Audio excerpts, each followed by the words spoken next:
La géopolitique prend une place de plus en plus grande dans l'actualité, mais aussi dans l'enseignement.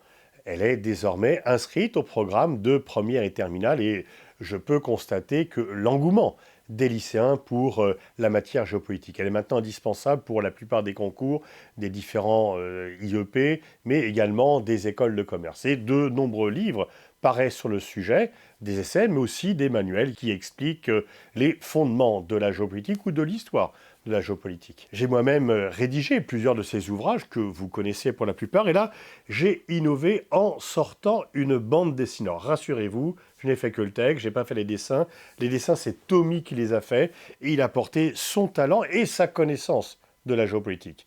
Tommy est un féru de géopolitique, il a fait des études dans ce domaine, mais il a un coup de patte, un crayon que je n'ai pas.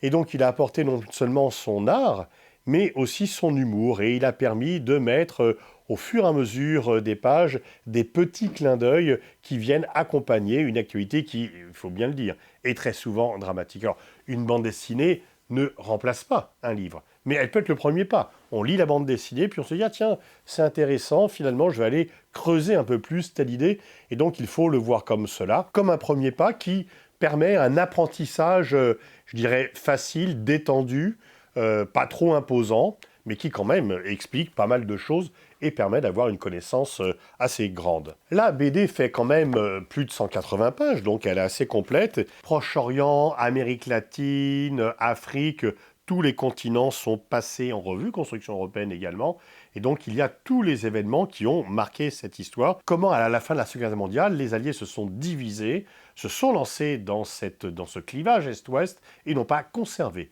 l'unité qu'ils avaient contre Hitler. La détente qui fait suite à la guerre froide, et puis la fin de la détente, la perestroïka, l'espoir d'un nouvel ordre mondial pacifique avec les réformes de Gorbatchev, mais l'implosion de l'URSS, la réunification de l'Allemagne et de nouveau la guerre en Europe et puis également un génocide au Rwanda. Et la troisième partie qui termine cette bande dessinée, c'est l'Occident qui ne domine plus le monde et là aussi, eh bien, on passe en revue les différents continents, les événements qui se passent dans les différents continents et qui montrent qu'il y a une émergence de nouvelles puissances qui n'entendent plus se laisser dicter leur conduite par le monde occidental. Et nous terminons par la guerre en Ukraine, puisque cette bande dessinée a été bouclée après le déclenchement de la guerre en Ukraine, donc c'est tout à fait d'actualité.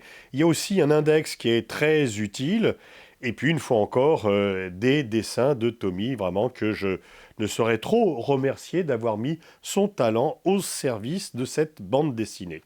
Voilà, j'espère qu'elle vous plaira, j'espère que vous prendrez autant de plaisir à la lire que nous avons, Tommy et moi, pris à la réaliser. Je vous donne rendez-vous dans toutes les librairies, il y a une très bonne mise en place. Géostratégiques, la géopolitique mondiale de 1945 à nos jours, puisque, y compris la guerre d'Ukraine, est traitée dans cette bande dessinée. C'est donc aux éditions d'Unographique. Merci à François Bachelot de sa confiance. Merci aussi à Victor Pelpel, Marguerite Cardosso et Florent Boudinot pour avoir aidé à la réalisation de cette bande dessinée Géostratégiques.